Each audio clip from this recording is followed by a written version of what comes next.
ಬಿದೋಗ್ತಾ ಇದ್ದೇನೆ ಅಂತ ಹಿಡಿತಾ ಇದ್ದಾರೆ ನಿನ್ನ.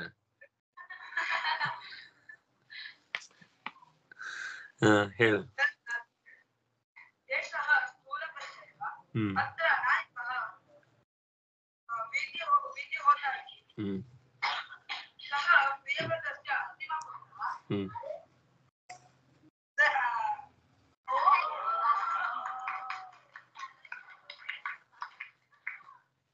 ಹ್ಮ್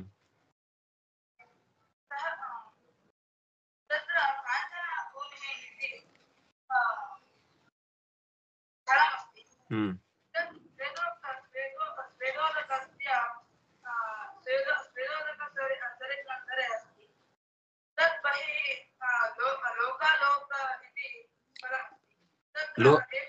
ಲೋಕಾಲೋಕ ಇತಿ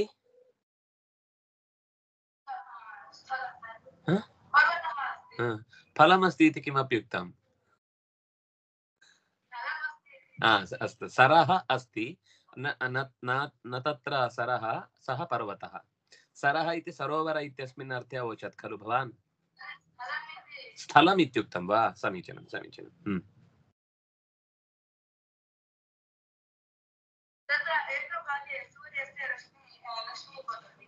अन्यत्र न पतति.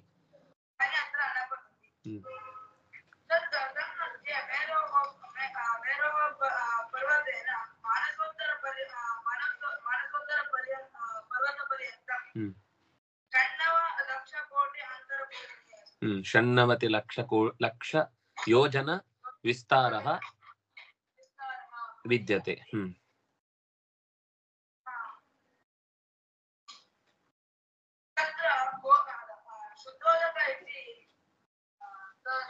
जलं भवति स्वादूदकम्.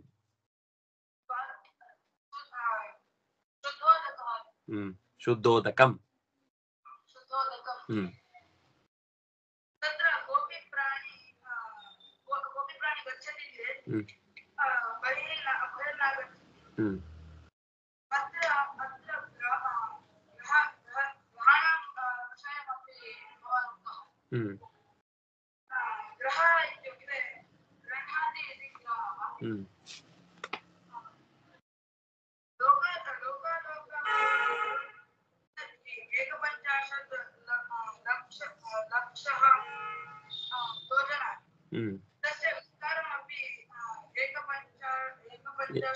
लक्ष योजन योजन औन्नत्यं विद्यते.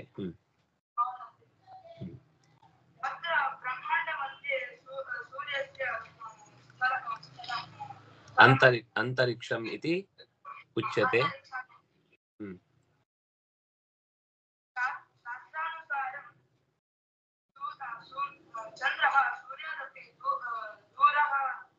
सूर्यादपि दूरं वर्तते इति श्रूयते, परन्तु चन्द्रः अस्माकं समीपे एव दृश्यते. शास्त्राध्ययनकारिणां वाचः सत्या वा, विज्ञानिनां वाक् सत्या वा इति द्रष्टव्या खलु. ओम जन्माद्यस्य यतोऽन्वयादितरतश्चार्थेष्वभिज्ञस्वराट् तेने ब्रह्महृदाय आदिकवये मुह्यन्ति यं सूरयः तेजो वारिमृदां यथा विनिमयो यत्र त्रिसर्गो मृषा धाम्ना स्वेन सदा निरस्तकुहकं सत्यं परं धीमहि यं प्रव्रजन्तमनुपेतमपेतकृत्यं द्वैपायनो विरहकातर आजुहाव पुत्रेति तन्मयतया तरवोऽपि मेदुस्तं सर्वभूतहृदयं मुनिम् आनतोऽस्मि नारायणं नमस्कृत्य नरं चैव नरोत्तमं देवीं सरस्वतीं व्यासं ततो ग्रन्थमुदीरये. स्वस्त्यस्तु सताम्. पूर्वम् अस्माभिः 20 अध्यायाः दृष्टाः अधीताः इति मन्यामहे. अत्र अग्रे शुकाचार्यः परीक्षितं प्रति तदनन्तर भूमण्डलविस्तारः कथनं करोति किमिति पश्यामः. एतावानेव भूवलयस्य सन्निवेशः प्रमाणलक्षणतो व्याख्यातः ಏತೇನೈವ ಹಿ ದಿವೋ ಮಂಡಲಮಾನಂ ತದ್ವಿದಃ ಉಪದಿಶಂತಿ. ಭೂಮಂಡಲಸ್ಯ ವಿಸ್ತಾರಂ ಏತಾವಾನ್ ಆಸೀತ್ ಏತಾವದಾಸೀತ್ ಇತಿ पूर्वमुक्तं. नाम कथमुक्तं? 96 ಲಕ್ಷ ಯೋಜನ ಪರ್ಯಂತಂ ಮೇರೋಃ ಸಕಾಶಾತ್ ಮಾನಸೋತ್ತರ ಪರ್ವತ ಪರ್ಯಂತಂ ತಾವತ್ ಸ್ಥಳಂ ಅತ್ಯಂತಂ ಅಪೂರ್ವಂ ವಿದ್ಯತೆ ಇತಿ. ಏವಮೇವ ಸಮಸ್तं ಭೂಮಂಡಲಂ 50 ಕೋಟಿ ವಿಸ್ತಾರ ಯೋಜನ ವಿಸ್ತಾರಂ ಆಸೀದಿತ್ಯಪಿ ಶ್ರುತಂ. ಅನೇನೈವ ಅಂತರಿಕ್ಷಸ್ಯಾಪಿ ಸ್ಥಳಂ ಕಿಯದಾಸೀತ್ ಇತ್ಯಪಿ ಜ್ಞಾತವ್ಯಂ ಇತಿ ಜ್ಞಾನಿನಃ ಕಥಯಂತಿ. ಭೂಮಿಯ ಮಂಡಲದ ವಿಸ್ತಾರವನ್ನು ಹೇಳಿದ ಮೇಲೆ ಅಂತರಿಕ್ಷದ ವಿಸ್ತಾರವನ್ನು ಕೂಡ ಇದಕ್ಕಿಂತ ಅದು 2 ಪಟ್ಟು ಹೆಚ್ಚು, ಅದು ಮೇಲ್ಮೇಲೆ ಹೋದ ಹಾಗೆ ಹೆಚ್ಚೆಚ್ಚಾಗ್ತಾ ಹೋಗುತ್ತೆ. ನಾವಿರುವುದು ಅತ್ಯಂತ ಪುಟ್ಟ ಜಾಗದಲ್ಲಿ. ಅಖಿಲಾಂಡ ಕೋಟಿ ಬ್ರಹ್ಮಾಂಡ ನಾಯಕ ಅಂತ ಅಖಿಲ ಲೋಕದ ವ್ಯವಸ್ಥೆಯನ್ನ ನಾವಿನ್ನೂ ಅರ್ಥ ಮಾಡ್ಕೊಳ್ಳಿಕ್ಕಾಗ್ಲಿಲ್ಲ. ನಾವು ಬರೀ ಈಗ ಭೂಮಿಯ ಭಾಗ ನೋಡಿದ್ದು. ಇನ್ನು ಭುವಃ ಸ್ವಹ ಮಹಃ ಜನಃ ತಪಃ ಸತ್ಯಂ, ಇದು ಲೋಕದ ಒಳಗೆ, ಇದು ಬ್ರಹ್ಮಾಂಡದ ಒಂದು ಭಾಗ. ಇದರ ಆಚೆಗೆ ಆಮೇಲೆ ಮತ್ತೆ ಭೂಮಿಯ ಲೇರು, ಅದರ ಮೇಲೆ ನೀರಿನ ಲೇರು, ಅದರ 2 ಪಟ್ಟು, ಅದು 10 ಲಕ್ಷ ಯೋಜನೆ ಇದ್ರೆ ಅದು 20 ಲಕ್ಷ ಯೋಜನೆ. ಅದರ ಮೇಲೆ ಬೆಂಕಿಯ ಲೇರು, ಅದರ ಆಚೆ ಗಾಳಿಯ ಲೇರು, ಅದರ ಆಚೆ ಆಕಾಶದ ಲೇರು. ಹೀಗೆ ಅದು ಹೋಗ್ತಾ ಕೊನೆ ಇಲ್ಲ. ಅದಕ್ಕೆ ನಮ್ಗೊಂದು ಅಭ್ಯಾಸ ಆಗ್ಲಿಕ್ಕೆ ಇಷ್ಟು ದೂರ ಇದೆ ಅಂತ ಹೇಳ್ಬೇಕಷ್ಟೇ. ಯಾಕಂದ್ರೆ ನಮ್ಗೇನೋ ಒಂದು ಹೇಳಿದ್ರೆ, ಮಿತಿಯಲ್ಲಿ ಹೇಳಿದ್ರೆ ಅರ್ಥ ಆಗುತ್ತೆ. ಈಗ ಯಾವುದೋ ಒಂದು ಪುಸ್ತಕವನ್ನ ತಕ್ಷಣಕ್ಕೆ ಯಾರಾದ್ರೂ ಕೇಳಿದ್ರೆ ಹಿಂಗ್ ಅಂತ ಹಿಡಿದು ತೋರಿಸಿದ್ರೆ ಎಂತದ್ದು ಗೊತ್ತಾಗಲ್ಲ. ಯಾಕಂದ್ರೆ ಕಣ್ಣಿಗೆ ಸಾಧ್ಯತೆ ಇರುವುದು ಕಣ್ಣಿನ ಅಳತೆ ಒಳಗ್ ಬಂದ್ರೆ ಅದು ಕಣ್ ಗ್ರಹಿಸತ್ತೆ. ಸೀದಾ ಕಣ್ಣಿನ ಹತ್ರ ಹೀಗೆ ಹಿಡಿದ್ರೆ ಅದು ಏನ್ ಕಾಣಿಸ್ಬೇಕು?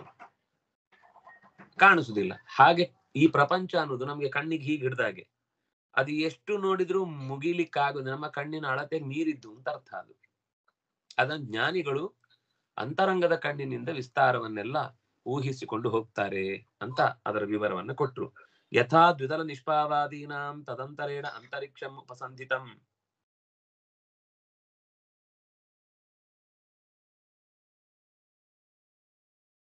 ಹೇಗೆ ನೀವು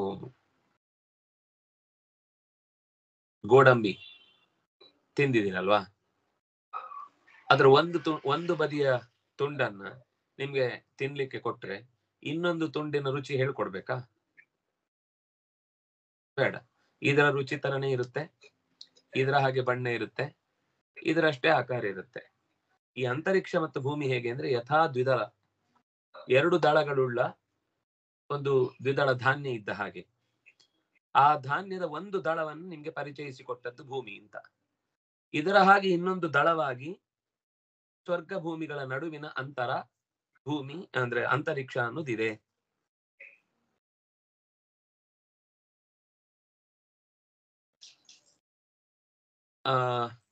ಭೂಮಿ ಎಷ್ಟಿದೆಯೋ ಅದರ ಅಷ್ಟೇ ಆಚೆಯಿಂದ ಸ್ವರ್ಗ ಇದೆ. ಮಧ್ಯ 2 ಒತ್ತಿ ಹಿಡಿದ್ರೆ ಆ ಒತ್ತಿದ ಜಾಗದಲ್ಲಿ ಎಷ್ಟಿದೆ ಅಂದ್ರೆ ಅದು ಅಂತರಿಕ್ಷ.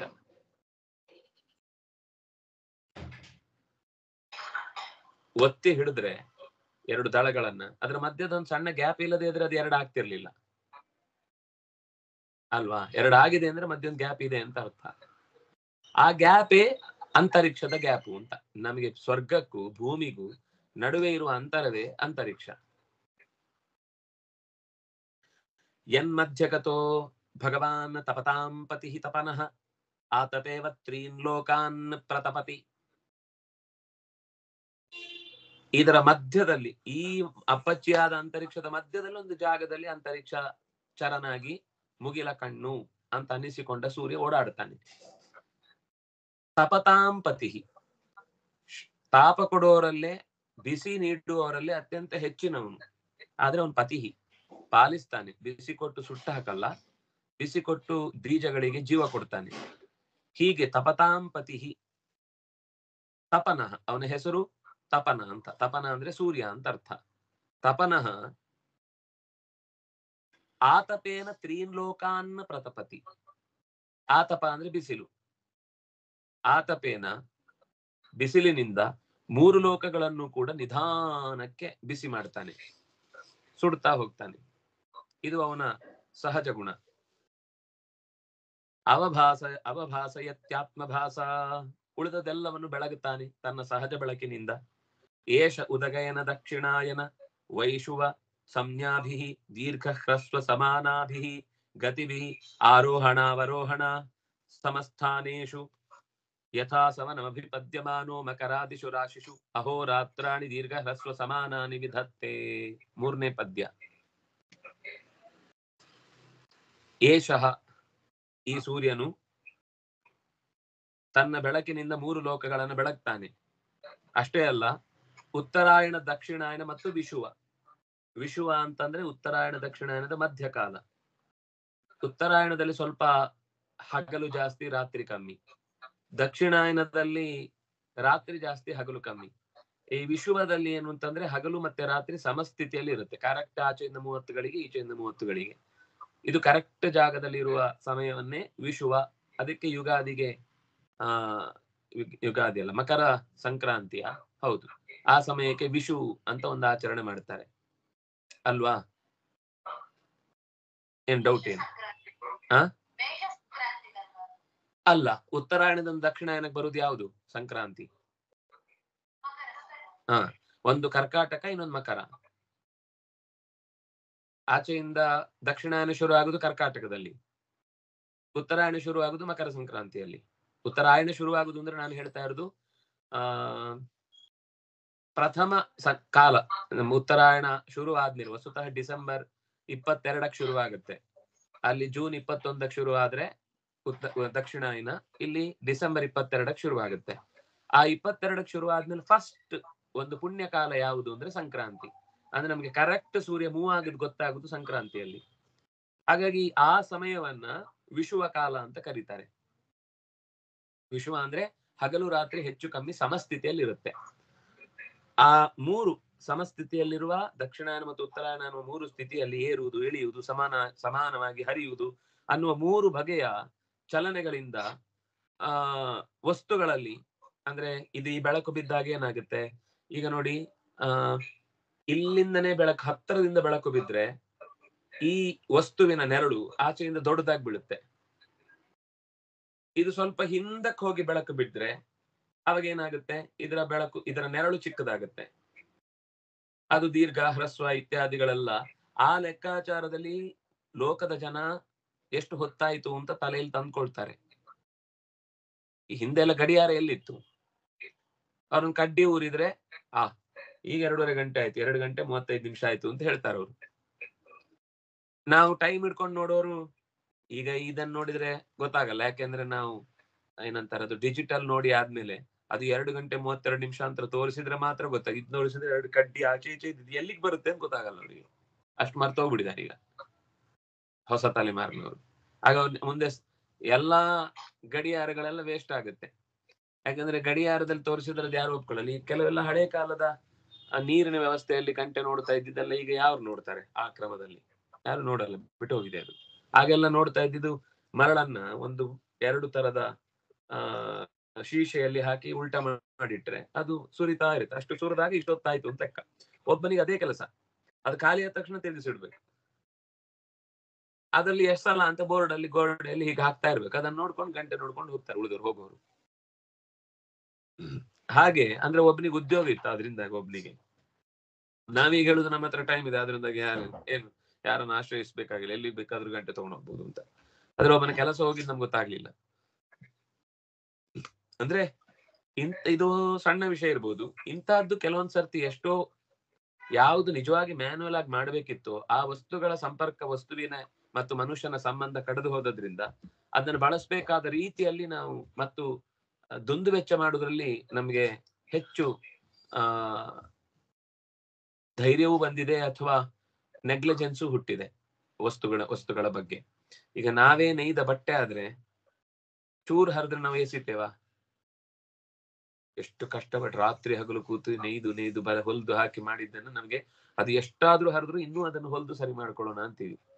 ಈಗ ಚಪ್ಪಲಿ ಚೂರು ಕಿತ್ತೋದ್ರೆ ಈ ಚಪ್ಪಲಿ ಬೇಡ, ಈಗ ಹಳ್ಳಿಯವ್ರು ಯಾರು ಅಂತ ನೀವೇನಾದ್ರೂ ಡೆಫಿನೇಷನ್ ಹೇಳಿ ಅಂದ್ರೆ ಏನ್ ಹೇಳ್ಬೋದು?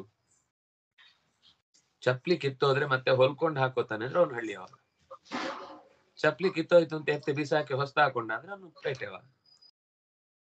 ಅದು ಆ ತರ ಹೊಲ್ದು ಹಾಕೊಂಡ್ರೆ ತಪ್ಪು ಅಥವಾ ಹೊಲ್ದು ಹಾಕೊಳ್ಳೋದು ಅನ್ನೋದು ನಾಗರಿಕ ಅಲ್ಲ ಅನ್ನುವ ಸ್ಥಿತಿಗೆ ಬಂದು ಕೆಲವೊಂದು ಸರ್ತಿ ಮನುಷ್ಯರ ಮನಸ್ಸು ನಿಂತಿದೆ. ಅಂದ್ರೆ ಎಲ್ಲ ಕಾಲಕ್ಕೂ ಒಂದೊಂದು ಬದಲಾವಣೆ ಆಗ್ತಾ ಇರುವುದನ್ನ ಪ್ರಕೃತಿ ಒಪ್ಪಿಕೊಳ್ತಾ ಹೋಗುತ್ತೆ. ಆದ್ರೆ ಮನುಷ್ಯ ಅದನ್ನ ಅದು ಹ್ರಸ್ವ ಆಯ್ತು, ದೀರ್ಘ ಆಯ್ತು ಅಥವಾ ಸಮತಟ್ಟ ಆಯ್ತು ಅನ್ನೋ ಈ ವಿಷಯಗಳನ್ನ ಅವನು ಅರ್ಥ ಮಾಡ್ಕೊಳ್ಳೋದಿಲ್ಲ. ಇದು ಪ್ರಕೃತಿಯಲ್ಲೂ ಆಗ್ತಾ ಇರುವಂತ ವ್ಯವಸ್ಥೆ.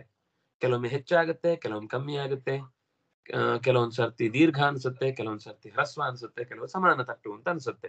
ಹೀಗೆ ಪರ್ವತಗಳ ಏರಿಳಿತಗಳೆಲ್ಲ ಸೂರ್ಯನ ಬೆಳಕಿನ ಹಿಂದೆ ಮುಂದೆ ಸರಿಲಿಕೆಯಿಂದ ಅದು ಜಾಸ್ತಿ ದೂರಕ್ಕೆ ನೆರಳು ಹಾಯುವುದು, ಕಮ್ಮಿ ದೂರಕ್ಕೆ ನೆರಳು ಹಾಯುವುದು ಇತ್ಯಾದಿಗಳೆಲ್ಲ ನಡೆದು ಮಕರ ರಾಶಿಯ ಹೊತ್ತಿಗೆ ಹಗಲು ರಾತ್ರಿ ದೀರ್ಘ ಹ್ರಸ್ವ ಎಲ್ಲ ಸಮನಾಗಿ ಬಿಡುತ್ತೆ. ಅಂದ್ರೆ ಅದರ ಒಟ್ಟು ಅಭಿಪ್ರಾಯ ನಿಮ್ಗೆ ಆಗ್ಲೇ ಹೇಳಿದೆ ನಾನು, ಏನು ವೃಶ್ಚಿಕ, ಧನು, ಮಕರ, ಕುಂಭ, ಮೀನ ಈ ಮಾಸಗಳಲ್ಲಿ ಏನಾಗುತ್ತೆ, ಹಗಲು ಕಮ್ಮಿ ಆಗತ್ತೆ. ಚಳಿಗಾಲದಲ್ಲಿ ರಾತ್ರಿ ಜಾಸ್ತಿ ಇರುತ್ತೆ, ಆದ್ರಿಂದ ಚಳಿ ಜಾಸ್ತಿ. ಬೇಸಿಗೆ ಆಗುವಾಗ ಅಲ್ಲಿ ಬಿಸಿಲು ಜಾಸ್ತಿ ಯಾಕಾಗುತ್ತೆ ಅಂದ್ರೆ ಹಗಲು ಜಾಸ್ತಿ.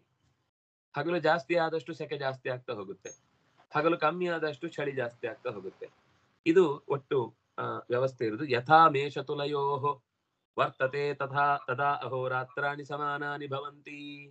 ಮೇಷ ಮತ್ತು ತುಲಾ ಇದು ಯಾವಾಗ ಒಂದು ಹಂತಕ್ಕೆ ಬಂದು ನಿಲ್ಲುತ್ತೆ, ಆಗ ಮೇಷ ರಾಶಿ ಮತ್ತು ತುಲಾ ರಾಶಿಯಲ್ಲಿ ಸಂಚರಿಸುವಾಗ, ನೀವಾಗ ಹೇಳಿದ್ದು ಕರೆಕ್ಟ್, ಮೇಷದಲ್ಲಿ ಸೂರ್ಯನ ಗತಿ ಅನ್ನೋದು ಕರೆಕ್ಟ್ ಮಧ್ಯಕ್ಕೆ ಬರುದಲ್ವಾ. ಅದು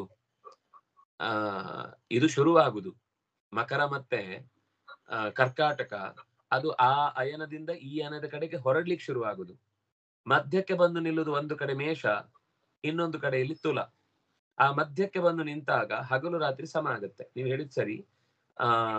ವಿಷು ಕಾಲ ಬೇರೆ, ನಾನು ವಿಷು ಅನ್ನೋದನ್ನ ಕನ್ಫ್ಯೂಸ್ ಮಾಡ್ಕೊಂಡು ವಿಷುವ ಅಂತ ಹೇಳಿದೆ. ವಿಷು ಅಂತ ಅನ್ನೋದು ಒಂದು ಹಬ್ಬದ ಗಳಿಗೆಯನ್ನು ಹೇಳುದು, ವಿಷು ಗಳಿಗೆ ಅಂತ. ನಾನು ಅದನ್ನ ಇಟ್ಕೊಂಡು ಇದು ವಿಶ್ವ ಅಂತ ಯೋಚನೆ ಮಾಡಿ ಹೇಳಿದೆ. ನೀವು ಹೇಳಿದ್ ಕರೆಕ್ಟ್. ಆ ಮಧ್ಯದ ಅಂದ್ರೆ ಮಕರದಿಂದ ಕರ್ಕಾಟಕದ ತನಕ, ಕರ್ಕಾಟಕದಿಂದ ಮಕರದ ತನಕ ಮಧ್ಯದಲ್ಲಿ ಮೇಷ ಮತ್ತು ತುಲಾ ಬರುತ್ತೆ. ಈ ಎರಡು ರಾಶಿಗಳಲ್ಲಿ ಸೂರ್ಯ ಬಂದು ನಿಂತಾಗ ಹಗಲು ರಾತ್ರಿ ಸಮ ಪ್ರಮಾಣಕ್ಕೆ ಬಂದು ನಿಲ್ಲುತ್ತೆ. ನಾನಾಗ ತಪ್ಪು ಹೇಳಿದೆ, ಅದನ್ನ ತಿದ್ದಿಕೊಳ್ಳಿ. ಒಟ್ಟು ಇದು ಹಾಗೆ ಹೇಳಿದ ಹಾಗೆ ವೃಷಭಾದಿ ರಾಶಿಗಳಲ್ಲಿ ರಾತ್ರಿ ಅನ್ನೋದು ಕಮ್ಮಿ ಇರುತ್ತೆ, ಯಾವುದು ಹಗಲು ಅನ್ನೋದು ಜಾಸ್ತಿ ಇರುತ್ತೆ. ಹೌದು, ಹಗಲು ಜಾಸ್ತಿ ಇರುತ್ತೆ, ರಾತ್ರಿ ಕಮ್ಮಿ ಇರುತ್ತೆ. ಇನ್ನು ಅದು ಹೇಗೆ ಅಂದ್ರೆ ಪ್ರತಿ ಮಾಸದಲ್ಲಿ ಅದರ ಅಂಶ ನಿಧಾನಕ್ಕೆ ಒಂದೊಂದು ಗಳಿಗೆ ಹೆಚ್ಚಾಗ್ತದೆ. ನೀವು ಪಂಚಾಂಗ ನೋಡಿದ್ರೆ ಗೊತ್ತಾಗುತ್ತೆ. ಪಂಚಾಂಗದಲ್ಲಿ ಸೂರ್ಯೋದಯ ಎಷ್ಟು ಬೇಗ ಆಗ್ತಾ ಇರುತ್ತೋ ಅಷ್ಟು ಹಗಲು ಜಾಸ್ತಿ ಆಗ್ತಾ ಇರುತ್ತೆ. ನಿಧಾನಕ್ಕೆ ಪಂಚಾಂಗದಲ್ಲಿ 7 ಗಂಟೆ ತನಕ ಸೂರ್ಯೋದಯ ಹೋಯ್ತು ಅಂದ್ರೆ ಆವಾಗ ಸೂರ್ಯೋದಯದ ಮತ್ತು ಸೂರ್ಯಾಸ್ತದ ಅಂಶ ಕಡಿಮೆಯಾಗಿ 12 ಗಂಟೆ ಕರೆಕ್ಟ್ ಇರಲ್ಲ. 12 ಗಂಟೆಗಿಂತ ಒಳಗೇನೆ ಹಗಲು ಮುಗಿದು ಹೋಗ್ಬಿಡುತ್ತೆ. ಅದು ರಾತ್ರಿ ಜಾಸ್ತಿ ಆಯ್ತು ಅಂತ ಅರ್ಥ. ಹೀಗೆ ರಾತ್ರಿ ಹಗಲು ಹೆಚ್ಚು ಕಮ್ಮಿ ಆಗ್ತಾ ಹೋಗುತ್ತೆ. ದಿನದಿಂದ ದಿನಕ್ಕೆ ಒಂಚೂರು ಚೂರು ವೃದ್ಧಿ ಆಗುದು ಒಂದು ಕಡೆ, ಹ್ರಾಸ ಆಗುದು ಇನ್ನೊಂದು ಕಡೆ. ಒಟ್ಟು 30 ಮುಹೂರ್ತ ಇರುತ್ತೆ ಒಂದು ದಿನ ಅಂದ್ರೆ. ಒಂದು ದಿನ ಅಂದ್ರೆ 30 ಮುಹೂರ್ತ. ಒಂದು ಮುಹೂರ್ತ ಅಂದ್ರೆ 48 ನಿಮಿಷ, ಅಂದ್ರೆ 2 ಗಳಿಗೆ. 2 ಗಳಿಗೆಗೆ ಒಂದು ಮುಹೂರ್ತ. 30 ಮುಹೂರ್ತಕ್ಕೆ ಒಂದು ದಿನ. ಯಾವದ್ದಕ್ಷಿಣಾಯ ನಮಹಾನಿ ವರ್ಧಂತೆ ಹ್ರಸಂತಿ ಚ ರಾತ್ರಯ, ಉದಗಯನಂ ಅಹಾನಿ ಹರಸಂತಿ ರಾತ್ರಯೋ ವಿವರ್ಧಂತೆ. ದಕ್ಷಿಣಾಯನದಲ್ಲಿ ಹಗಲು ಹೆಚ್ಚುತ್ತಾ ಹೋಗುತ್ತೆ, ರಾತ್ರಿ ಕಮ್ಮಿ ಆಗ್ತಾ ಹೋಗುತ್ತೆ. ಉತ್ತರಾಯಣದಲ್ಲಿ ಹಗಲು ಹೆಚ್ಚಾಗ್ತಾ ಹೋಗುತ್ತೆ. ನಾವು ಉಲ್ಟಾ ಹೇಳಿದೆ ಅಲ್ವಾ?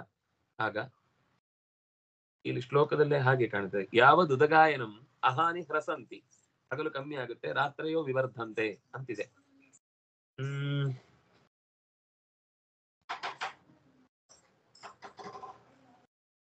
ಪಂಚಾಂಗ ಗೊತ್ತಾಗುತ್ತೆ. ಇಲ್ಲಿರುವ ಮಾತಿನ ಪ್ರಕಾರ ಹಾಗೆ ಕಾಣಿಸ್ತಿದೆ. ನಾನು ಅನ್ಕೊಂಡಿದ್ದೆ ಉತ್ತರಾಯಣದಲ್ಲಿ ಹಗಲು ಜಾಸ್ತಿ ರಾತ್ರಿ ಕಮ್ಮಿ ಅಂತ, ಆದ್ರೆ ಇಲ್ಲಿ ಉಲ್ಟಾ ಇದೆ. ಉತ್ತರಾಯಣದಲ್ಲಿ ಕರೆಕ್ಟ್ ಅನ್ಸುತ್ತೆ. ಯಾಕೆಂದ್ರೆ ಡಿಸೆಂಬರ್ಗೆ ಚಳಿ ಶುರುವಾಗುದು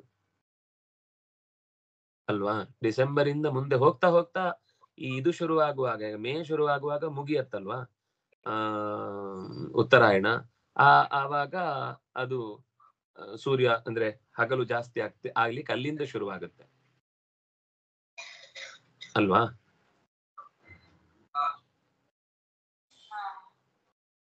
ಯಾಕೆಂದ್ರೆ ದಕ್ಷಿಣಾಯನದ ಉತ್ತರಾಯಣದ ಹೆಚ್ಚು ಕಮ್ಮಿ ಭಾಗ ಫೆಬ್ರವರಿ ಮುಗಿದು ಮಾರ್ಚ್ ತನಕ ಚಳಿಯಲ್ಲೇ ಹೋಗುತ್ತೆ. ನಮ್ಗೆ ಈ ಸಮುದ್ರದ ತೀರದಲ್ಲಿ ಇದ್ದವರಿಗೆ ಚಳಿಗಾಲ ಅನ್ನೋದು ಶಬ್ದ ಬೆಳಗ್ಗೆ ಸೂರ್ಯೋದಯದ ಹೊತ್ತಿಗೆ ಮಾತ್ರ ಒಂದ್ 2 ನಿಮಿಷ, ಅದು ಬಿಸಿನೀರು ಸ್ನಾನ ಮಾಡೋ ತನಕ ಮಾತ್ರ. ಆಮೇಲೆ ಮತ್ತೆ ವಾಪಸ್ ಎಲ್ಲ ಸೆಕೆನೆ ಶುರುವಾಗುತ್ತೆ. ಈ ಸಾಮಾನ್ಯ ಬೇರೆ ಕಡೆ ಪ್ರದೇಶಗಳನ್ನು ಗಮನಿಸಿದ್ರೆ ಆವಾಗ ಚಳಿ ಜಾಸ್ತಿ ಮಾರ್ಚ್ ತನಕ. ಅದರಿಂದಾಗಿ ಅದನ್ನ ರಾತ್ರಿ ಹೆಚ್ಚು ಹಗಲು ಕಮ್ಮಿ ಅಂತ ಹೇಳಿದ್ದು. ಮುಂದೆ ಮುಂದೆ ಹೋಗ್ತಾ ಅದು ಇನ್ನೊಂದು ಭಾಗಕ್ಕೆ ತಿರುಗುತ್ತೆ. ದಕ್ಷಿಣಾಯನದ ಕಡೆಗೆ ಬಂದಾಗ ಅದು ಇನ್ನೊಂದ್ ಕಡೆಗೆ ತಿರುಗುತ್ತೆ, ಹಗಲು ಜಾಸ್ತಿ ಆಗುತ್ತೆ, ರಾತ್ರಿ ಕಮ್ಮಿ ಆಗ್ತಾ ಹೋಗುತ್ತೆ. ಏವಂ ನವಕೋಟಯಃ ಏಕಪಂಚಾಶಲ್ಲಕ್ಷಾಣಿ ಯೋಜನಾನಾಂ ಮಾನಸೋತ್ತರಗಿರಿಪರ್ವತಸ್ಯ ಉಪದಿಶಂತಿ ತಸ್ಮಿನ್ನೈಂದ್ರೀಪುರಿ ಮೇರೋ ಪೂರ್ವಸ್ಮಾದ್ದೇವಧಾನಿ ನಾಮ ದಕ್ಷಿಣತೋ ಯಾಮ್ಯಾಂ ಸಂಯಮನೀ ನಾಮ ಪಶ್ಚಾದ್ವರುಣೋ ನಿಮ್ಲೋಚನೀ ನಾಮ ಉತ್ತರತೋ ಸೌಮ್ಯ ವಿಭಾವರಿ ನಾಮ ತಾಸು ಉದಯ ಮಧ್ಯಾಹ್ನಾಸ್ತಮಯ ನಿಶೀಥಾನಿ ಭೂತಾನಾಂ ಪ್ರವೃತ್ತಿ ನಿವೃತ್ತಿ ನಿಮಿತ್ತಾನಿ ವಿಷಯ ಸಮಯ ವಿಶೇಷೇಣ ಮೇರೋಶ್ಚತುರ್ದಿಶಂ. ಮಾನಸೋತ್ತರ ಪರ್ವತ ಮಾರ್ಗದಲ್ಲಿ ಸುಮಾರು 9,51,00,000 ಯೋಜನದ ದಾರಿಯನ್ನು ಇಡೀ ಹೊರಗಿನ ಜಗತ್ತಿಗೆ ಅದು ತಿರುಗಿಕೊಳ್ಳುತ್ತೆ. ಅಂದ್ರೆ ಮಾನಸೋತ್ತರ ಪರ್ವತದಲ್ಲಿ ಪರ್ವತದ ಎತ್ತರಕ್ಕೆ ಭೂಮಿಯ ಪ್ರದಕ್ಷಿಣೆಯ ಲೆಕ್ಕಾಚಾರ ಹಾಕಿದಾಗ ಇಷ್ಟು ದೂರ ಮಾರ್ಗದ ಪ್ರಮಾಣ 9,50,00,000 ಯೋಜನದಷ್ಟು ಮಾರ್ಗ ಆಗುತ್ತೆ. ಈ ಮಾನಸೋತ್ತರ ಪರ್ವತದ ಭಾಗದಲ್ಲಿ ಮೇರುವಿಗೆ ಉತ್ತರದಲ್ಲಿ ಸಂಯಮನಿ ಅಲ್ಲಲ್ಲ ಇಂದ್ರನ ಪಟ್ಟಣ ದೇವಧಾನಿ ಅಂತ ಅದರ ಹೆಸರು. ಇಂದ್ರನ ಪಟ್ಟಣ ದೇವಧಾನಿ, ಯಮನ ಪಟ್ಟಣ ಸಂಯಮನಿ, ವರುಣನ ಪಟ್ಟಣ ಪಶ್ಚಿಮದಲ್ಲಿ ನಿಮ್ಲೋಚನಿ. ಒಬ್ಳು ಪ್ರಂಲೋಚ ಅಂತ ಒಬ್ಳಿದ್ಲು, ಹಿಂದೆ ಕಥೆ ನಿಮ್ಗೆ ಬಂದಿತ್ತು ಅನ್ಸುತ್ತೆ. ಕಂಡು ಮುನಿಯನ್ನ ಕಂಡವಳು, ಅವಳ ಹೆಸರು ಪ್ರಂಲೋಚ ಅಂತ. ಇಲ್ಲಿ ಇದು ನಿಮ್ಲೋಚ. ಉತ್ತರದಲ್ಲಿ ವಿಭಾವರಿ, ಅದು ಸೋಮನ ಪಟ್ಟಣ, ಚಂದ್ರನ ಮನೆ. ಮೇರುವಿನ 4 ದಿಕ್ಕುಗಳಲ್ಲಿ ದ್ವಾರಕ್ಕೆ ಒಂದೊಂದು ಕಡೆಯ ದ್ವಾರಕ್ಕೆ ಸೂರ್ಯರಥ ಬಂದಾಗ ಕ್ರಮವಾಗಿ ಪೂರ್ವದ ದೇವಧಾನಿಯ ಹತ್ರ ಬಂದಾಗ ಸೂರ್ಯೋದಯ ಆಗುತ್ತೆ. ಆಮೇಲೆ ಅದರ ಮೇಲ್ಭಾಗದಲ್ಲಿ ಹಾಗೆ ಮುಂದಕ್ಕೆ ಹರಿದು ಬಂದಾಗ ಮಧ್ಯಾಹ್ನ ಆಗತ್ತೆ, ಅಂದ್ರೆ ಸಂಯಮನ ಪಟ್ಟಣಕ್ಕೆ ಬಂದಾಗ. ಹಾಗಾಗಿ ಶ್ರಾದ್ದ ಎಲ್ಲ ಸಂಯಮನ ಪಟ್ಟಣಕ್ಕೆ ಕಳಿಸ್ಲಿಕ್ಕೆ ಮಧ್ಯಾಹ್ನ ಮಾಡುವುದು. ಆಮೇಲೆ ಅಸ್ತಮಯ ಆಗುವುದು, ಹೌದು, ಅದಕ್ಕೆ ಕುತಪ ಕಾಲದಲ್ಲಿ ಮಾಡಬೇಕು ಅಂತ ಹೇಳುದು. ಸೂರ್ಯನ ಕಿರಣಗಳಿಂದ ಪಿತೃಲೋಕಗಳಿಗೆ ಸಂಬಂಧಪಟ್ಟ ಸಂಯಮನಿಯಲ್ಲಿ ಅದರ ಫಲ ಅನ್ನೋದು ಪ್ರವೇಶ ಆಗುತ್ತೆ, ಅದಕ್ಕೆ ಪಿತೃಗಳಿಗೆ ತೃಪ್ತಿ ಆಗುತ್ತೆ ಅಂತ ಹೇಳುದು. ವಿಭಾವರಿ ಅನ್ನೋದು ಮಧ್ಯರಾತ್ರಿಯ ಸಂದರ್ಭ. ನಾವು ಅದಕ್ಕಿಂತ ಮುಂಚೆ ನೋಡ್ಬೇಕಾದದ್ದು ಸಂಯಮನಿ ಅಲ್ಲ, ಯಾವುದು ನಿಮ್ಲೋಚನಿ, ಅದು ಉತ್ತರದ ದಿಕ್ಕು, ಅಸ್ತಮಯದ ಕಾಲ. ಪೂರ್ವ, ದಕ್ಷಿಣ, ಉತ್ತರ, ಪಶ್ಚಿಮ, ಉತ್ತರ. ಪೂರ್ವ, ದಕ್ಷಿಣ, ಪಶ್ಚಿಮ, ಉತ್ತರ. ಹಾಗೆ ದೇವಧಾನಿ, ಸಂಯಮನಿ, ನಿಮ್ಲೋಚನಿ, ವಿಭಾವರಿ. ಹೀಗೆ ಅಲ್ಲಿಗೆ ಬರುವಾಗ ರಾತ್ರಿ ಮಧ್ಯರಾತ್ರಿ ಆಗುತ್ತೆ. ಸೂರ್ಯರಥ ಬರುವಾಗ ಎಲ್ಲೆಲ್ಲಿಗೆ ಬರುತ್ತೋ ಅಲ್ಲಲ್ಲಿಗೆ ಬೆಳಗ್ಗೆ, ಮಧ್ಯಾಹ್ನ, ಅಸ್ತಕಾಲ ಅಂದ್ರೆ ಸಾಯಂಕಾಲ, ಮತ್ತು ರಾತ್ರಿ ಕಾಲ ಅಂತ ಮಧ್ಯರಾತ್ರಿ ಕಾಲ, ನಡುರಾತ್ರಿ ಅಂತ ಆಗುತ್ತೆ. ಇದರಿಂದ ಏನು ಅಂದ್ರೆ ಪ್ರವೃತ್ತಿ ಮತ್ತು ನಿವೃತ್ತಿಗಳಿಗೂ ಕೂಡ ಇದೇ ಕಾರಣ. ಅದು ಇಂದ್ರನ ಕಡೆಗೆ ಬಂದು ಚಂದ್ರನ ಕಡೆಗೆ ಬರುವ ತನಕ ಅದಕ್ಕೆ ಪ್ರವೃತ್ತಿ ಇರುತ್ತೆ. ಎಲ್ಲಿಗೆ ಹೇಳಿದ್ವಿ? ಉತ್ತರ ಅಂತ, ಇದು ಪಶ್ಚಿಮ ಅಂತಂದ್ರೆ ವರುಣನ ಮನೆಗೆ ಬರುವ ತನಕ ಪ್ರವೃತ್ತಿ ಮಾರ್ಗ. ವರುಣನ ಮನೆಯಿಂದ ಮತ್ತೆ ಇಂದ್ರನ ಮನೆಗೆ ಬರುವ ತನಕ ನಿವೃತ್ತಿ ಅಂದ್ರೆ ನಾನು ಹೇಳ್ತಾ ಇರೋದು ಪ್ರಾಣಿ ಪಕ್ಷಿಗಳ ಕಾರ್ಯಚಟುವಟಿಕೆಗಳು ಕಮ್ಮಿ ಆಗ್ತದೆ ಅಂತ ಅರ್ಥ. ಹಗಲಲ್ಲಿ ಬೇಕಾದ ವಸ್ತುಗಳನ್ನು ಸಂಗ್ರಹಿಸುವುದು ಇತ್ಯಾದಿ ಎಲ್ಲ ಹಗಲಲ್ಲಿ ಶುರುವಾಗುತ್ತೆ, ಪ್ರವೃತ್ತಿ ಜಾಸ್ತಿ ಆಗುತ್ತೆ. ನಿಶಾಚರಿಗಳು ಬಿಡಿ, ಅದು ಇರುವುದೇ ಹಾಗೆ, ಅದರ ಸ್ವಭಾವವೇ ಹಾಗೆ. ಅದು ಬಿಟ್ಟು ಮನುಷ್ಯನನ್ನ ಯೋಚನೆ ಮಾಡಿದ್ರೆ, ಪ್ರಾಣಿ ಪಕ್ಷಿಗಳು ಸಹಜವಾಗಿರುವುದನ್ನು ಯೋಚನೆ ಮಾಡಿದ್ರೆ, ಅವುಗಳೆಲ್ಲ ಗೂಬೆ ಅಥವಾ ಬಾವಲಿ ಇಂಥದ್ದು ಬಿಟ್ಟು ಉಳಿದದ್ದೆಲ್ಲ ರಾತ್ರಿ ಹೊತ್ತು ನಿದ್ದೆ ಮಾಡ್ತವೆ. ಮನುಷ್ಯನಲ್ಲೂ ಕೆಲವು ಗೂಬೆಗಳು ಬಾವಲಿಗಳಲ್ಲಿ ಇದ್ರೆ ಅದು ರಾತ್ರಿ ಎದ್ದಿರುತ್ತವೆ. ತತ್ರತ್ಯಾನಾಂ ದಿವಸ ಮಧ್ಯಗತ ಏವಾದಿತ್ಯಸ್ತಪತಿ ಸತ್ಸವ್ಯೇನ ಅಚಲಂ ದಕ್ಷಿಣೇನ ಕರೋತಿ.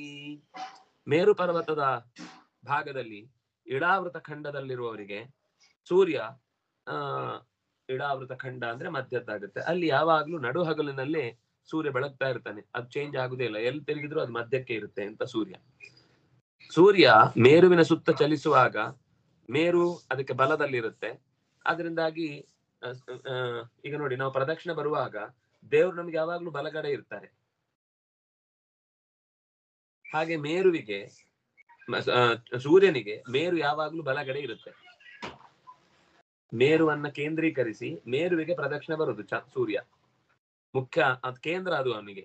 ಅಂದ್ರೆ ಇಡೀ ಜಗತ್ತಿನ ಮಧ್ಯಭಾಗ ಅಂದ್ರೆ ಸರಿಯಾದ ಬೆಳಕು ಬಂದು ಸರಿಯಾದ ಹಗಲಾಗಿ ಸರಿಯಾದ ರಾತ್ರಿಯಾಗಿ, ಚಳಿಗಾಲಕ್ಕೆ ಚಳಿ, ಬೇಸಿಗೆಗಾಲಕ್ಕೆ ಬೇಸಿಗೆ, ಮಳೆಗಾಲಕ್ಕೆ ಮಳೆ ಆಗುವುದು ಈ ಭರತ ಖಂಡದ ಭಾಗದಲ್ಲೇ. ನೀವು ಉಳಿದ ದೇಶಗಳ ಕೆಲವು ಸ್ಥಿತಿಗತಿಗಳನ್ನು ಗಮನಿಸಿದ್ರೆ ನಿಮ್ಗೆ ಅರ್ಥ ಆಗುತ್ತೆ. ನೀವು ಅದನ್ನ ಎನ್ವೈರನ್ಮೆಂಟಲ್ ಪರಿಸ್ಥಿತಿಯನ್ನು ಗಮನಿಸಿದ್ರೆ ಎಷ್ಟೋ ದೇಶಗಳಲ್ಲಿ ಸಿಕ್ಕಾಪಟ್ಟೆ ಬರ್ಫ್ ಇರುತ್ತೆ ಯಾವಾಗ ನೋಡಿದ್ರು. ಕೆಲವು ದೇಶಗಳು ಯಾವಾಗ ನೋಡಿದ್ರು ಉರಿತಾ ಇರುತ್ತೆ. ಸೂಡಾನ್ ಅಂತದ್ದು, ಅದ್ರ ಹೆಸರೇ ಸುಟ್ಟು ಹೋಗುವಂತ ಸೂಡಾನ್ ಅಂತ ಹೆಸರಿಟ್ಬಿಟ್ಟಿದ್ದಾರೆ. ಅಂದ್ರೆ ಅದೆಲ್ಲ ಆ ಪ್ರದೇಶಗಳು ಮೇರುವಿನ ಕೇಂದ್ರದಿಂದ ದೂರ ದೂರ ಹೋದ ಹಾಗೆ ಚಳಿ ಜಾಸ್ತಿ ಆಗುತ್ತೆ. ಮಧ್ಯಕ್ಕೆ ಬಂದಾಗ ಬಿಸಿಲು ಜಾಸ್ತಿ ಇರುತ್ತೆ. ಸಮಸ್ಥಿತಿಯಲ್ಲಿದ್ದಾಗ ನಮ್ಮ ದೇಶ ಇರುತ್ತೆ. ನಮ್ಮ ದೇಶದಲ್ಲಿ ಆ ಕಡೆಯಿಂದ ಅತಿಯಾದ ಬಿಸಿಲಿನ ಪ್ರದೇಶವೂ ಅಲ್ಲ ಅದು, ಅಂದ್ರೆ ಟೋಟಲಿ ಹೇಳಿದ್ದು, ಅಂದ್ರೆ ಸರಾಸರಿ ಸಿಕ್ಕಾಪಟ್ಟೆ. ಈಗ ಅಂಟಾರ್ಟಿಕಾ ಎಲ್ಲ ಅದು 6 ತಿಂಗಳಿಗೊಮ್ಮೆ ಬೆಳಕಾಗುತ್ತಲ್ಲಿ. ನಮ್ ಸ್ಥಿತಿ ಹಾಗಿಲ್ಲ, ಯಾಕಂದ್ರೆ ಸೂರ್ಯನ ಸ್ಥಿತಿ ನಮ್ಗೆ ದಕ್ಕುದು ಬೇರೆ ಕಡೆಯಿಂದ. ಅಂಟಾರ್ಟಿಕಾಕ್ ಸಿಕ್ಕಿದಾಗ ಸಿಕ್ಕುದಲ್ಲ, ನೇರ ಸಿಗುತ್ತೆ ನಮ್ಗೆ. ಆದ್ರಿಂದಾಗಿ ಅದರಲ್ಲಿ ಬರ್ಫು 24 ಗಂಟೆನೂ 6 ತಿಂಗಳು ಬರ್ಫ ಇರುತ್ತೆ. ಈ ಉಳಿದ ದಿನವೂ ಬರ್ಫೆ, ಆದ್ರೆ ಸೂರ್ಯ ಬಂದು ಹೋಗ್ತಾನಷ್ಟೇ. ಇದು ನಮ್ಮ ಭಾರತಕ್ಕೆ ಇರುವ ಒಂದು ವಿಶೇಷ ಸೌಲಭ್ಯ, ಸೂರ್ಯನಿಂದಾಗಿ ಆಗುವಂತದ್ದು. ಹಾಗಾಗಿ ನಾವು ಸೂರ್ಯನಿಗೆ ಸೂರ್ಯಾರ್ಘ್ಯವನ್ನು ಬಿಡಬೇಕು, ಸೂರ್ಯ ನಮಸ್ಕಾರ ಮಾಡಬೇಕು, ಕೃತಜ್ಞತೆ ಅರ್ಪಿಸಬೇಕು. ನಮ್ಮನ್ನು ಇಲ್ಲಿ ಇಟ್ಟು ಒಂದು ಸಮಸ್ಥಿತಿಯ ಹಗಲು ರಾತ್ರಿಗಳನ್ನು ಇರಿಸುವ ನೆಪದಲ್ಲಿ ನಾವು ನಿತ್ಯದ ಕೈಂಕರ್ಯಗಳನ್ನು ಚೆನ್ನಾಗಿ ನಡೆಸಲಿಕ್ಕೆ ದೇವರು ಅನುಕೂಲ ಮಾಡಿ ಕೊಟ್ಟಿದ್ದಾರೆ. ಅದರಿಂದಾಗಿ ಭಾರತದಲ್ಲಿ ಹುಟ್ಟಬೇಕು ಅಂತ ದೇವತೆಗಳು ಬಯಸುವುದರ ಹಿನ್ನೆಲೆ ಜಪಾನುಷ್ಠಾನಕ್ಕೆ ಸರಿಯಾದ ಟೈಮ್ ಸಿಗುತ್ತೆ. ನೀವು ಅಂಟಾರ್ಟಿಕಾದಲ್ಲಿ ಮಲಗಿದ್ರೆ ಯಾವಾಗ 6 ಗಂಟೆ ಆಯ್ತು, ಯಾವಾಗ ಸೂರ್ಯನಿಗೆ ಅರ್ಘ್ಯ ಕೊಡ್ಬೇಕು ಒಂದು ಗೊತ್ತಾಗಲ್ಲ. ಎಷ್ಟೊತ್ತಿಗೆ ಏಳ್ಬೇಕು, ಎಷ್ಟೊತ್ತಿಗೆ ಜಪ ಮಾಡ್ಬೇಕು, ಎಷ್ಟೊತ್ತಿಗೆ ಅನುಷ್ಠಾನ ಮಾಡ್ಬೇಕು, ಎಷ್ಟೊತ್ತಿಗೆ ಸ್ನಾನ ಮಾಡ್ಬೇಕು, ಯಾವಾಗ ದೀಪಾವಳಿ ಬರುತ್ತೆ, ಯಾವಾಗ ಯುಗಾದಿ ಬರುತ್ತೆ ಒಂದು ಗೊತ್ತಾಗಲ್ಲ. ಅವರಿಗೆ ಯುಗಾದಿ ಅಥವಾ ದೀಪಾವಳಿ ಯಾವಾಗ ಅಂದ್ರೆ ಫಸ್ಟ್ ಒಂದು ದಿವಸ ಸೂರ್ಯ ಬೆಳಕು ಬರುತ್ತಲ್ಲ, ಗುಡ್ ಮಾರ್ನಿಂಗ್ ಅಂತ ಬೊಬ್ಬೆ ಹೊಡಿತಾರೆ ಅವರು. ಯಾಕಂದ್ರೆ ಅವರಿಗೆ ಮೊದಲ ಮಾರ್ನಿಂಗ್ ಗುಡ್ ಆಗಿದ್ದು, ಉಳಿದದ್ ಮಾರ್ನಿಂಗೇ ಬರ್ಲಿಲ್ಲ, ಬರೀ ರಾತ್ರಿಯಲ್ಲೇ ಇದ್ರು ಅವರು. ಅವ್ರಿಗೆ ಬೆಳಕಾಗುದು 6 ತಿಂಗಳಿಗೊಮ್ಮೆ, ಮತ್ತೆ ಬೆಳಕು ಬರೋದು ಮತ್ತೆ 6 ತಿಂಗಳಿಗೊಮ್ಮೆ. ಆ ಸ್ಥಿತಿಯಲ್ಲಿ ಇಲ್ಲ ನಾವು. ನಮ್ಗೆ ಅಂತ ಒಂದು ದೊಡ್ಡ ಭಾಗ್ಯವನ್ನು ದೇವರು ಕೊಟ್ಟಿದ್ದಾನೆ. ಹೆಚ್ಚು ಬೆಳಕು ಅಂತಾನೂ ಆಗದೆ, ಹೆಚ್ಚು ರಾತ್ರಿ ಅಂತಾನೂ ಆಗದೆ, ಮಧ್ಯಸ್ಥಿತಿಯಲ್ಲಿ ಕೆಲಸ ಮಾಡ್ಬೇಕಾದಷ್ಟು ಕೆಲಸ ಮಾಡಿ, ಸುಸ್ತಾಗ ಚೆನ್ನಾಗಿ ಸೂರ್ಯ ಆ ಕಡೆಗೆ ಹೋಗಿ ನಮ್ಗೆ ರೆಸ್ಟ್. 24 ಗಂಟೆ ಸೂರ್ಯ ಇದ್ರೆ ಕಥೆ ಏನಾಗ್ತಿತ್ತು ನಮ್ದು. ಲೈಟ್ ಆಫ್ ಮಾಡಿ ಅಂತ ಹೇಳಲಿಕ್ಕೂ ಸಾಧ್ಯ ಇಲ್ಲ ಯಾರ ಹತ್ರ. ಸೂರ್ಯನನ್ನು ಯಾರು ಆಫ್ ಮಾಡುವರು? ಆದ್ರಿಂದಾಗಿ ಬೆಳದಿಂಗಳು ತಂಪಾಗತ್ತೆ ಹೌದು, ಆದ್ರೆ ಜಾಸ್ತಿ ಇದ್ರೆ ಅದು ಕಷ್ಟವೇ. ಸೂರ್ಯನೇ ಬೇಕು ಅಂತ 24 ಗಂಟೆ ಸೂರ್ಯನೇ ಹಿಡ್ಕೊಂಡ್ರು ಕಷ್ಟವೇ. ಎಲ್ಲ ಸಮಸ್ಥಿತಿಯಲ್ಲಿದ್ರೆ ಮಾತ್ರ ಜೀವನ ಬ್ಯಾಲೆನ್ಸ್ ಅಲ್ಲಿ ಇರುತ್ತೆ. ಹಾಗಾಗಿ ಸೂರ್ಯ ಎಲ್ಲಿ ಉದಯಿಸ್ತಾನೋ ಅಲ್ಲಿಯ ಸರಳ ರೇಖೆಗೆ ಮುಂದುವರಿದ ಭಾಗಕ್ಕೆ ಪಶ್ಚಿಮ ಅಂತ ಕರೀತಾರೆ. ಬೇರೆ ಕಡೆ ಎಲ್ಲೂ ಪಶ್ಚಿಮ ಆಗುದಿಲ್ಲ. ಈ ದಕ್ಷಿಣಾಯನದಲ್ಲಿ ಸೂರ್ಯ ಸ್ವಲ್ಪ ದಕ್ಷಿಣ ಭಾಗಕ್ಕೆ ನಿಧಾನವಾಗಿ ಚೂರು, ಅವನಿಗೆ ನಾವು ಕೂತು ಕೂತು ಕೂತು ಕೂತು ಗೋಡೆಗೆ ಹಿಂಗ್ ಹೊರಗ್ತೇವಲ್ಲ, ಹಂಗೆ ಅವನಿಗೂ ಸಾಕಾಗಿ ಒಂದ್ಸತಿ ಈ ಕಡೆ ಹೊರಗ್ತಾನೆ. ಆಮೇಲೆ ಮತ್ತೆ ಅಲ್ಲೂ ಒಳಗೆ ಸುಸ್ತಾದ್ಮೇಲೆ ನಿಧಾನಕ್ಕೆ ಆಮೇಲೆ ಈ ಕಡೆ ಹೊರಗೆ ಕೂತ್ಕೊತಾನೆ. ಇದು ಅವನ ದಕ್ಷಿಣಾಯನ ಉತ್ತರಾಯಣದ ಕಾಲಮಾನದ ವ್ಯವಸ್ಥೆ. ಅವನು ಹೀಗೆ ದಕ್ಷಿಣಾಯನದ ಕಾಲದಲ್ಲಿ ದಕ್ಷಿಣಕ್ಕೆ ಬಾಗಿ ರಾತ್ರಿ ಮಾಡ್ತಾನೆ, ಉತ್ತರಾಯಣದ ಕಾಲದಲ್ಲಿ ಉತ್ತರಕ್ಕೆ ಬಾಗಿ ರಾತ್ರಿ ಮಾಡ್ತಾನೆ. ಹೀಗೆ ರಾತ್ರಿ ಅಂತ ನಮಗೆ ನಿರಂತರ ಮಾಡಿ ಕೊಡ್ತಾನೆ. ಆಗ ಸೂರ್ಯ ಕಾಣಲ್ಲ, ಇನ್ನೊಂದು ಭಾಗದಲ್ಲಿ ಇರ್ತಾನೆ, ಜಗತ್ತಿನ ಇನ್ನೊಂದು ಭಾಗದಲ್ಲಿ ಇರ್ತಾನೆ. ಯದಾಚ ಐಂದ್ರಿಯಾಹ ಪುರಿಯಾಹ ಪ್ರಚಲತಿ ಪಂಚದಶಭಿಃ ಘಟಿಕಾಭಿಃ ಯಾಮ್ಯಾಂ ಸಪಾದ ಕೋಟಿದ್ವಯಂ ಯೋಜನಾನಾಂ ಸಾರ್ಧ 12 ಲಕ್ಷಾಣಿ ಸಾಧಿಕಾನಿ ಚೋಪಯಾತಿ. ಸರಿ, ಇದು ಅವನ ಪ್ರಯಾಣದ ಕಥೆಯನ್ನ ಹೇಳ್ತಾ ಅವನ ಇಡೀ ಯಾವ್ಯಾವ ಪಟ್ಟಣಕ್ಕೆ ಹೋಗುವಾಗ ಎಷ್ಟೆಷ್ಟು ಹೊತ್ತಾಗುತ್ತೆ, ಎಷ್ಟೆಷ್ಟು ದೂರ ಕ್ರಮಿಸ್ತಾನೆ, ಸೂರ್ಯನಿಗೊಂದು ಕ್ರಮಣ ಇದೆ ಅಂತ ಇವತ್ತು ವಿಜ್ಞಾನ ಒಪ್ಪತ್ತೆ. ಆದ್ರೆ ನಾವು ಹೇಗೆ ಅಂದ್ರೆ ಸೂರ್ಯ ಭೂಮಿಗೆ ತಿರುಗತ್ತೆ ಅನ್ನುವ ಹಾಗೇನೆ ನಮ್ಮ ಕಲ್ಪನೆಯಲ್ಲಿರುವುದು. ಅವರು ಇಡೀ ಸೂರ್ಯನ ಪ್ರಕ್ರಮ ಆಗೋದ್ರಿಂದಲೂ ಭೂಮಿಗೊಂದು ವ್ಯತ್ಯಾಸ ಆಗುತ್ತೆ ಭೂಮಿಯ ಚಲನೆಯಲ್ಲಿ. ಈಗ ನೋಡಿ, ಸೂರ್ಯ ಹೀಗೆ ಹೋಗ್ತಾ ಇದ್ರೆ ಭೂಮಿನೂ ಸೂರ್ಯನಿಗೆ ಪ್ರದಕ್ಷಿಣೆ ಬರುವುದಾದ್ರಿಂದಾಗಿ ಇಲ್ಲೇ ಇದ್ದಿದ್ರೆ ಇಲ್ಲಿ ಸುತ್ತು ಬರ್ತಿದ್ದ. ಅದು ಇಲ್ಲಿಗೆ ಬಂದ ಮೇಲೆ ಏನಾಗುತ್ತೆ ಹೇಳಿ, ಈ ಸುತ್ತು ಬರುವಾಗ ವಸ್ತುತಃ ಇಲ್ಲೇ ಸೂರ್ಯ ಇಲ್ಲಿದ್ದಾಗ ಸುತ್ತು ಬರುವಾಗ ವಾಪಸ್ ಇಲ್ಲಿ ಬರುವಾಗ ಸೂರ್ಯನಿಗೆ ಹೊಡಿಬೇಕಿತ್ತು. ಆದ್ರೆ ಸೂರ್ಯ ಮುಂದೆ ಬರುವಾಗ ಏನಾಗುತ್ತೆ ಅಂದ್ರೆ ಅದು ಹಾಗೆ ಅದು ಮುಂದೆ ಬರುತ್ತೆ. ಹಾಗೆ ಮುಂದೆ ಬರುವ ವ್ಯತ್ಯಾಸ ಏನಿದೆ ಅನ್ನೋದ್ರ ಒಂದ್ ಸಣ್ಣ ಕಲ್ಪನೆ ಇಲ್ಲಿ ಮುಂದೆ ಬರುತ್ತೆ. ನನಗೂ ಅದಷ್ಟು ಪೂರ್ತಿ ಅದರ ವಿವರವನ್ನು ಹೇಳಲಿಕ್ಕೆ ಸಾಧ್ಯ ಇಲ್ಲ. ಇಲ್ಲಿ ಏನ್ ಶಬ್ದ ಇದೆ ಅದಕ್ಕೆ ಅರ್ಥ ಹೇಳ್ತೇನೆ. ಅದನ್ನ ಯೋಚನೆ ಮಾಡ್ಲಿಕ್ಕೆ ತುಂಬಾ ಕೆಲಸ ಇದೆ ನಮ್ಗೆ. ಒಟ್ಟಂತೂ ಒಂದು ಬಸ್ ಒಳಗೆ ಕೂತ್ಕೊಂಡು ನಾನು ಬೇಗ ಹೋಗ್ತೇನೆ ಅಂತ ಫಸ್ಟ್ ಸೀಟ್ ಅಲ್ಲಿ ಹೋಗಿ ಕೂತ್ರೆ ಹಿಂದಿನವನು ಬೇಗ ಹೋಗ್ತಾನ? ಇಲ್ಲ. ಟ್ರೈನ್ ಅಲ್ಲಿ ಫಸ್ಟ್ ಬೋಗಿಯಲ್ಲಿ ಕೂತ್ರೆ ಬೇಗ ಹೋಗ್ತೇನೆ, ಲಾಸ್ಟ್ ಬೋಗಿಯಲ್ಲಿ ಕೂತ್ರೆ ಲಾಸ್ಟ್ ಹೋಗ್ಬೇಕಾಗುತ್ತೆ ಅಂತ ಹೋಗಿ ಓಡ್ ಬಂದಂತೆ ಒಬ್ಬ. ಎಷ್ಟೋದ್ರೂ ಅದು ಹೋಗುದು ಅಲ್ಲಿಗೆ ಒಂದು 10 ಹೆಜ್ಜೆ ಕಮ್ಮಿ ಆಗ್ಬೋದು, ಹೆಚ್ಚು ಕಮ್ಮಿ ಆಗ್ಬೋದು ಅಷ್ಟೇ. ಅದರ ವಿವರ ಮತ್ತೆ ಮುಂದಿನ 10ನೆಯ ಸಾಲಿನಿಂದ ಶುರುವಾಗುತ್ತೆ. 10ನೇ ಸಾಲಿನ ಅಭ್ಯಾಸವನ್ನ ನಾಳೆಯ ಚಿಂತನೆಯಲ್ಲಿ ಅನುಸಂಧಾನ ಮಾಡೋಣ ಅಂತ ಹೇಳ್ತಾ, ನಾಳೆ ಮೋಸ್ಟ್ಲಿ ಆಗ್ಲಿಕ್ಕಿಲ್ಲ ಅನ್ಸುತ್ತೆ, ನೋಡಿ ಹೇಳ್ತೇನೆ. ಶ್ರೀ ಹರಿಪ್ರಿಯತಾ. ಕಾಯೇನ ವಾಚಾ ಮನಸೇಂದ್ರಿಯೈರ್ವಾ ಬುದ್ಧ್ಯಾತ್ಮನಾ ವಾ ಅನುಸೃತ ಸ್ವಭಾವ ಕರೋಮಿ ಯದ್ಯತ್ ಸಕಲಂ ಪರಸ್ಮೈ ನಾರಾಯಣಾಯೇತಿ ಸಮರ್ಪಯಾಮಿ. ತಪಸ್ವಿನೋ ದಾನಪರ ಯಶಸ್ವಿನೋ ಮನಸ್ವಿನೋ ಮಂತ್ರವಿದಃ ಸುಮಂಗಲಾಃ ಕ್ಷೇಮಂ ನ ವಿಂದಂತಿ ವಿನಾಯ ದರ್ಪಣಂ ತಸ್ಮೈ ಸುಭದ್ರಶ್ರವಸೇ ನಮೋ ನಮಃ. ಬ್ರಹ್ಮಾರ್ಪಣಂ ಬ್ರಹ್ಮಹವಿಃ ಬ್ರಹ್ಮಾಗ್ನೌ ಬ್ರಹ್ಮಣಾಹುತಂ ಬ್ರಹ್ಮೈವ ತೇನ ಗಂತವ್ಯಂ ಬ್ರಹ್ಮಕರ್ಮ ಸಮಾಧಿನಾ. ಧರ್ಮಸ್ತು ಸುಖಿನಃ ಸರ್ವೇ ಸಂತು ನಿರಾಮಯಾಃ ಸರ್ವೇ ಭದ್ರಾಣಿ ಪಶ್ಯಂತು ಮಾ ಕಶ್ಚಿತ್ ದುಃಖ ಭಾಗ್ ಭವೇತ್. ಧರ್ಮಸ್ಯ ವಿಜಯೋ ಭೂಯಾತ್ ಮತ್ಸ್ಯ ಪರಾಭವಃ ಸದ್ಭಾವನಾ ಪ್ರಾಣಭೃತಾಂ ಭೂಯಾದ್ ವಿಶ್ವಸ್ಯ ಮಂಗಲಂ. ಶ್ರೀಕೃಷ್ಣಾರ್ಪಿತಮಸ್ತು. ಶ್ರೀ ಹರಿಪ್ರಿಯತಾ.